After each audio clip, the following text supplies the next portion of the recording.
Hello students, myself is Parminder Singh from Prab Kripa classes.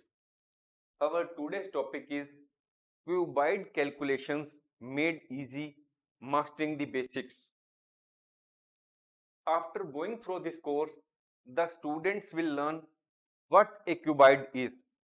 The students will also learn what is the meaning of total surface area and lateral surface area of a cuboid. The students will also learn how to calculate the volume, the total surface area and the lateral surface area of a cuboid. The students will also learn how to calculate the area of four walls of a rectangular room. They will also learn how to calculate the length of diagonal of a cuboid. Thanks for watching.